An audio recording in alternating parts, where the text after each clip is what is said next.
zuen atzo. Esa persona. Eta Maria Dolores de Cospedale berak, idazkari nagusiak esan zuen, be kaxarik baldin bada, Alderdi Popularrarena ez dela. Be kutxe hori egin duenarena izango dela. Sinesgarritasunik baldute aldierazpena beguzti. Peperen kontuan... Mikel, bakatu, Andoni. Mikel. Neri oroitarazten dit Al Capone eta bere kontablearen historiaz. Eta nik uste dut ez dela Luis Barzenaren jokabide personal bat, edo lapurraren impulso bat, baizik eta sistema oso bat dagoela. Gaur egun politikak nola funtzionatzen duen eta baditu ate giratorio batzuk, konstruktoreak, negozio munduan eta politikaren artean, zenbait tokitan uzten dizu maletina eta obra publikoa hartzen da, normaltza jotzen da, eta nik uste dut PP herritarren aurrean gelditzen ari dela mafia organizatu bat bezala. Iruditze zait, bere kontablea, zatik anestaztu behar, ez dela bakarri Barzenaz.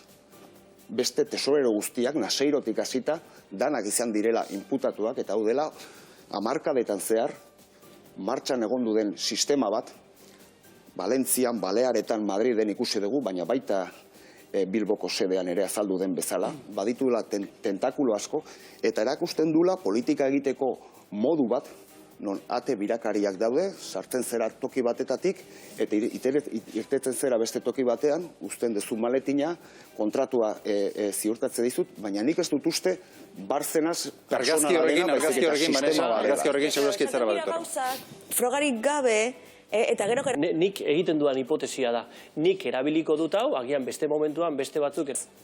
Eta are gutxiago, hainbeste urtez, partiduaren barruan lanean, inork ez du mai gainean, pum, golpe bajo, inork ez du atera, eta Cervantinos esaten den bezala, a vivir que son 2 días, ibili diranean. Orain bera bakarri jango ditu guztiak.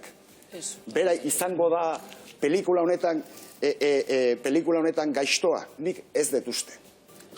Baina besterik da, Barzenasetik bere inguruan antolatua zegoen sistema oso bat deseraikitzea.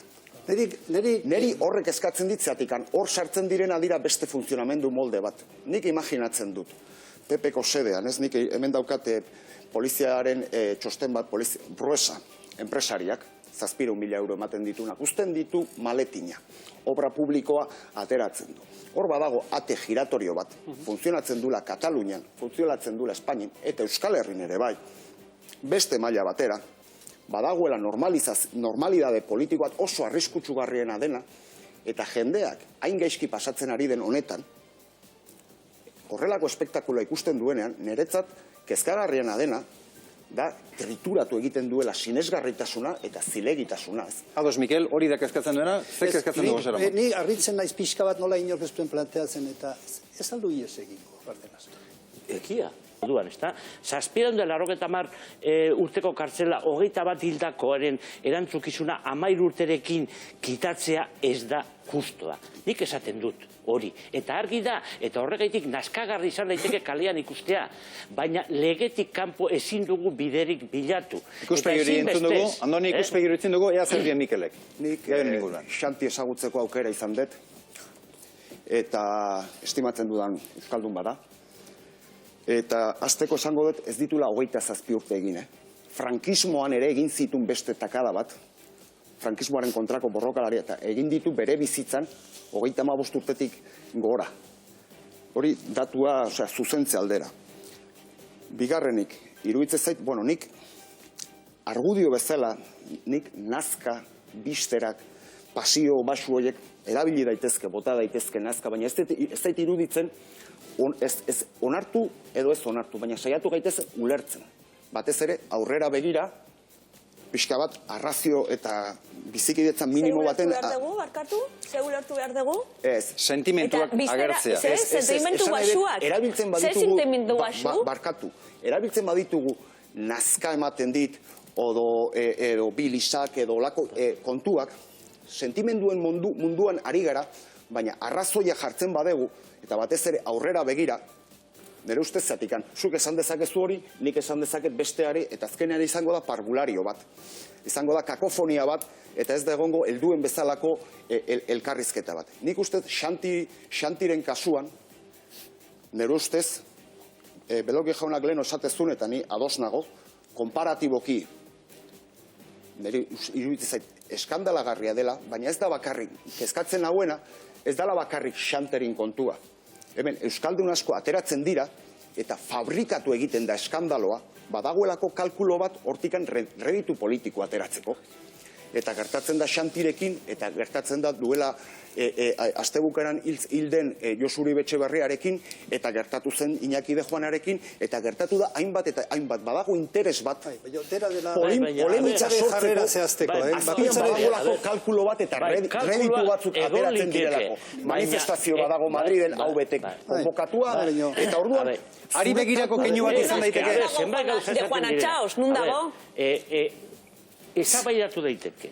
Konspirazioak egongo dira, interes politikoak egongo dira. Ezin duzun aukatu da de Juana Txaosek 20 persona zerraldo bihurtu zituela. Eta Santiago Arraspediren erantzukizuna izan dela beste hainbat eta hainbat jente hiltzearena.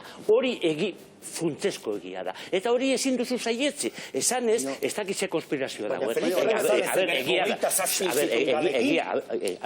Eta nik esan dut, zilegi da, Baio ez, Felipe González esan ditu 27 erraldoi, zerraldo euskaldun jarri. Bueno, beste nik horrek salatzen ditut, eta esan ditut terrorismoa dela, eta zigortu behar dela, eta gustatuko litzaidake, zuk gauza berbera esatea, Arraspideri buruz. Horrela ezin dela aurrera begira planteatu, nazka, bistera, ez da nere ustez, tono egokia. Oso egokia. simplea da, nik salatzen dut, kritikatzen dut, eta eskatzen dut, hilketa hoien erantzule guztiak zigortuak izatea.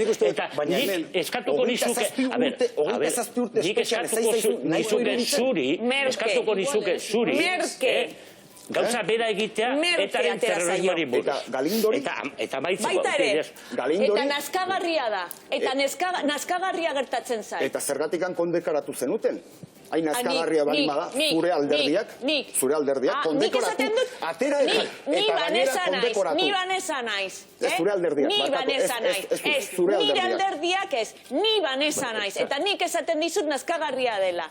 Nazkagarria. Eta zuk, alako Felipe Gonzálezek egin zuela edo ez, esateko adibidez, nik suposatzen dut frogat daukazula, eta frogat baldin bat dituzu, abai, ez, zaitez, eta zergatik, hauek bai, frogatuta dago egin dituela. Zeinek? Santi Potrosek. Baina zeinek frogatu? Epaileak. Hau ja, Barkaidazue, behar bada bat baino gehiago iritzita izango zarete gaiak.